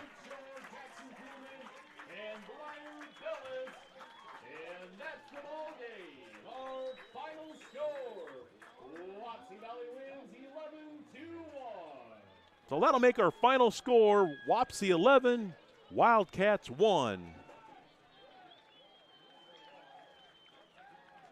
Give Harder credit for a double. Game-ending hit for Mason Harder. To run through the statistics for tonight's game, Tucker Latterberg will end up with the win. He now goes to 7-3 on the season. He pitched 3.2 innings, only gave up 3 hits, 1 run. It wasn't earned. Just gave up 2 walks and struck out 5. Hunter Curley finished out the game. He finished with 1.1 inning, didn't give up a run, no hits, no walks, struck out 2. The Warriors finished with 12 hits in 25 at-bats, scoring 11 runs. They will, going through some of these, the leading hitters for Warriors, Justice Kelly went 2 for 4. He scored 2 runs, had 2 RBIs. Tucker Latterberg also had 2 hits and 4 at-bats. Jake Shore went 1 for 2. He had 2 runs. He also got on base with a walk. Jackson Coleman went 1 for 2 in today's game, scored 2 runs. He also had a walk. Briar Bellis went 1 for 3. He had 2 runs. He also drove in 2. He also had a walk. Blake Hesse went 2 for 4, scored a run. Mason Harder went 1 for 2. He's the one that had the great big huge blast to end the game. He went 1 for 2, drove in 4 RBIs, and also scored a run. Manny Hebner went 0 for 1, but he also had a walk. Got hit by a pitch. No, he didn't. He had a sacrifice bunt. And Garrett Shannon went 2 for 3 in today's game. For the Wildcats, Keegan Eastman takes the loss. He falls to 2-2 on the season. He pitched 3 innings, gave up 8 runs, 6 of them earned. Also coming in to finish the game was Peyton Trees. He finished with 3 earned runs on 1.2 innings pitched, gave up 4 hits, 3 walks. He struck out 1. The leading hitters for the Wildcats was Trees. He went 1 for 3. Keegan Eastman went 1 for 3 as well. He scored the Wildcat only run. And also Gabe Meany, he went 1 for 1. Also got hit by the pitch. So he he reached base twice, I believe, in the game. So that'll do it for Janesville Wildcats. They finished the season 12-12. Very nice accomplishment for them. They did beat Dunkerton in the first round. But the Wapsie Valley Warriors will advance. They will play Saturday night. The location is to be determined. If South Winneshiek wins, if they beat Key High, it'll be at Calmer on Saturday night. Otherwise, if Key High were to win, we will be right back here at Wapsie Valley Field if Key was to win that game tonight. If anybody's got a score to pass along, I would love to shout it out. Oh, we do have a shout out from Grandma Sandy from Jeff Atchison.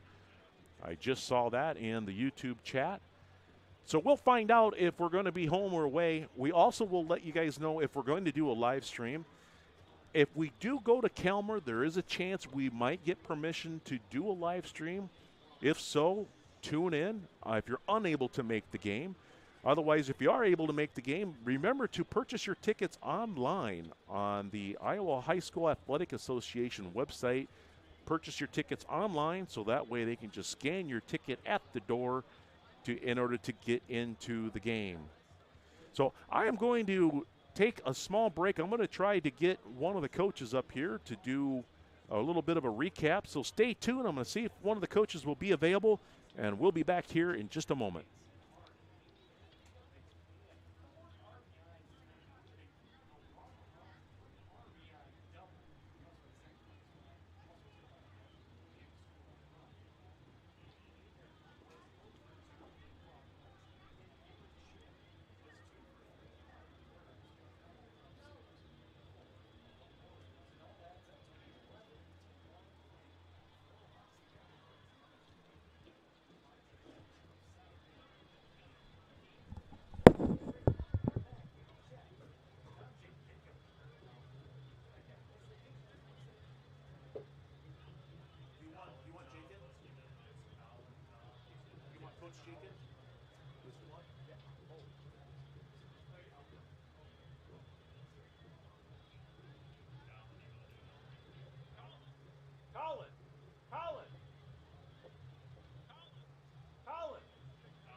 All right, we're getting set up here.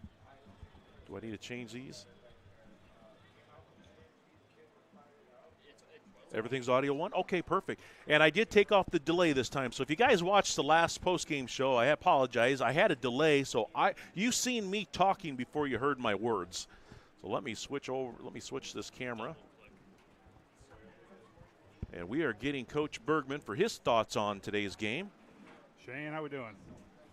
Good. How are you, Coach? Oh, I'm doing great. That was awesome. You know, for a 10-run win, that was a pretty exciting finish. Yeah, it was, right? That was perfect. And it was. I told Breyer was the guy that scored the 11th run for us. I told him if we leave the bases loaded 2 innings in a row again, I know. You know what I mean? Let me clear this off so that way everybody can see us. Hey, there we go. Hey, folks, how are you doing? Okay. So, Coach Bergman, your thoughts on tonight's game? We just talked about the game-winning hit. That was Mason Harder. That went down as a double. He got 4 RBIs in the game. So that's an exciting way to end the game. we want to call it a game-winning. It wasn't a game-winning hit. It was a game-ending hit. Game ender, yeah. We'll take So, those too. and you're right about the bases loaded because we've had that 2 innings in a row. Unfortunately, Justice Kelly wasn't able to come through, but, you know. Right, couldn't get the Nimmo bloop in. Yeah. He's been getting a lot of those in this He season. has, it's good. But, so, yeah, tell me your thoughts on tonight's game. Yeah, that first inning was crucial. It That was. massive. We scored 6 in the first. And, you know, at the beginning of every district game, both dugouts are going to be amped up. Both crowds are going to be amped up. It's the reason you play baseball. It's for playoff baseball. And everybody was ready to go. And you drop 6 on them in the first inning. You know, all of a sudden the dugout kind of lulls a little bit. Their crowds start to lull a little bit. And, we feed off momentum so much. And I feel like a lot of this year we kind of struggled in that first inning. Second inning kind of get going right away. So to see us go out against a good pitcher and a pretty good defending team to score 6 in the first inning to kind of – really put it into them, especially after we just lost to them. And it completely turned the tables from last Thursday because I talked about in our pregame where we just got off to such a horrible start, gave up 5 runs in that first inning, and that set the tone for the rest of the game. Well, tonight, the Warriors scored 6 runs in that first inning, and that completely set the tone for the rest of the game. Yeah, absolutely. It's like they didn't play like they were defeated, but they started to doubt themselves more and more. And, as a coach, you will see your guys have that killer mentality, jump out right away. And, that was one of our keys for tonight is, they had confidence that they were going to beat us. They proved it. They pitched the same 2 guys that beat us just last Thursday, and we were able to come out and score 11 instead of the 4 that we had. And looking back at that game, I feel like we have so many guys on base in that 7-4 loss. And tonight – obviously the inning before we ended it, we left the bases loaded, but I feel like we were getting those big hits and we were stringing them together more consistently. I think I saw somewhere we had 12 hits tonight, and I feel like a lot of them were 12 hits back to back. Yep. And everybody but Hebner got a hit for the Warriors, and he got a sacrifice bunt down. Yeah, he had so some he big contributed ABs as well. I think he walked once or twice maybe. He walked once. Yep, he got on base twice. Well, he got on base once and had a sacrifice bunt. So hits all up and down the lineup.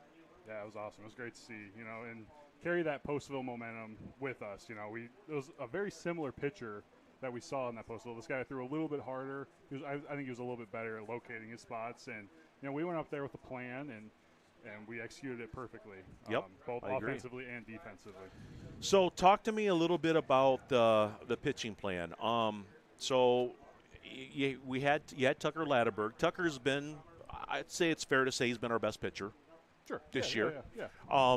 And you got toward that 65 pitch count in, what was it, the 4th inning? Yeah, yep. 4th inning, 2 outs. What was the thought process there? I mean, I bet you and Tom were like, oh, do we? Because, we were ahead 8-1 at that point, and you hate to see Janesville come back. And then all of a sudden you so don't have them. Yeah. Talk a little bit about that process. So obviously you always have a plan going into the game, and but a lot of times you go in with a plan, and it's whether or not you're able to perform. There's Coach Jakin. He just got done with his interview with K-Way. Yeah, that's why you're listening to me. Yep. No, you might be more fun to talk to. Don't tell him that. I was wondering if he heard me. Safe with me. Yeah, but a lot of times, you go into a game, you have a plan, and and it depends. It's just up to the guys to execute the plan, whether or not we go with it. We told Tucker, hey, be efficient, fill the zone, attack the batters. We had a plan with each hitter going in of what we thought would be able to get them out, and when you jump out to a 6-0 lead and we're up, in that inning 8-1, we felt, you said Tucker's been our best pitcher, and I agree, but to me, we have so many really good pitchers that, I felt comfortable putting anybody out there. It's not like we have Tucker and then it's like, after that. I think, Hunter tonight, he was just shoving. Like he was threw up to 82. Which he was throwing 82. His personal best, and he's made us look like geniuses as coach, which is perfect. I mean, I was reading off some because what I did tonight, instead of going around asking everybody questions, is as I went through and just found statistical anomalies on every player on what they lead. And like Garrett Shannon, for example, he's just a freshman, and he's second in the state in pitching wins for freshmen in Class 1A. Wow. Second in the state. He's 5th in earned run average with a 104. So when you talk about how deep the pitchers are, this is someone that you probably won't use in district. I mean, you were going to use them against Postville, but now we're getting into the tougher teams. Yeah. But absolutely. that just shows how deep and talented our pitching staff is. Yeah, and how young they are too. They're very young. You know, we don't have in our top 6 that we use. We don't have a senior in any of them. We have a junior and then 5 freshmen and 8th graders. So, you know, get that youth. You know, putting Hunter out there as a freshman on the mound, right, in a district playoff game with, you know, there was a lot of people here. You know, shout out to the crowd from both teams. There was a bunch of people here. And he went out there, and I think that was his best pitching performance of the year. And Hunter just has he's only a freshman, but he plays like an upperclassman. He's got a really cool, calm demeanor about him that when you go out there, when you send him out there, you're not really afraid of him being overwhelmed in the situation. Yeah. And when he first hit the mound, I think he threw the first 3 were balls, but then after that he just settled right in, cruising, and just took off. You know, and that's big for a freshman to go out there. You know, you never know with your youngsters or even your old guys really what you're going to get. Right. But for him to go out there, I always judge a pitcher based off how they look on the mound. Like some guys, you go out there and they looks like that's their mound. They own the mound, and that's what Hunter and Tucker both look like tonight. You know, it was their mound and it was their game. Right. So, looking ahead to Saturday, we don't know who's ahead or winning the Key High South Win. Say our opponent, South Win. What do you think our game plan will be for South Win? Yeah, without giving away too much, but with South Win, you know, they're a great coach team. They are. Obviously. They always have been, you know, and with both South Win and Key High, both amazing coaches on both those staffs, and you know, that's a baseball tradition with both of those teams, so they're going to be well coached, and they're going to come, you know, expecting to win. It's district final, and yeah, we're excited just to be there. And you know, we were lucky enough Saturday that we got rained out, so I was able to head to Kalmar and watch both the Key High Turkey Valley game and then a little bit of the Southwind Clarksville game. So, and then, you know, obviously we've played both teams. Key High we played 3 times, which is, you know, not a conference game, which is kind of fun. But and then we played Southwind all the way back earlier in the year, which back in like May I think it was. So obviously both teams are in a different state right now, but you know, we're going to go in with a lot of confidence. I was telling our guys, Janesville plays very similar to how I see Southwind and Key High playing. Okay. It's a very similar matchup. I think their Southwind Key High's lineups are a little bit deeper, but you know, shouts to Janesville. Their lineup was good. We came in with a plan, and look, our guys executed it. Now, if we face Key High, we've played them 3 times. We've beaten them all 3 times, but 2 of those wins were 2-1 squeakers. Yeah, so both of them. We really can't be all that overconfident. Now, the nice thing will be if we do play Key High, hopefully we'll have it here. That's true. That would be a benefit. So, yeah, it would be a huge benefit. That would be nice. So, but yeah, I don't look too far ahead. And I wish I could watch that game as a baseball fan, because I'm sure it's gonna be a great game. Obviously, we're gonna play the winner. It'd be good, you know, scout either way. But just as a baseball fan, I bet that's a really good game. I bet it was close. Well, that'll wrap things up here at Wapsie Valley Field. Again, our final score is Wapsie 11, Wildcats 1. We will keep you informed on what happens between Key and Southwind, whether the game will be here or up in Kalmar. And again, if we'll have a live stream or not. It's not completely one way or the other if we'll have a live stream. If it's up in Kalmar, we may still do one if it's in Kalmar, is what I'm trying to say. So stay tuned. Keep tabs on the Wapsie Valley Athletic page. Blake Board does a great job keeping that up to date. But until then, and if we're not doing a live stream, get yourself a ticket. Get on the Iowa High School Athletic Association website, get yourself a ticket, and get to Kalmar if it's up there. If it's going to be here, get here. As much as I'd love for you guys to listen to me, I'd rather have you here cheering on the Warriors. But at any rate, that's going to wrap things up. Thank you, Colin, for joining me up here, and we'll see everybody Saturday night. Go Warriors! Thanks, Shane.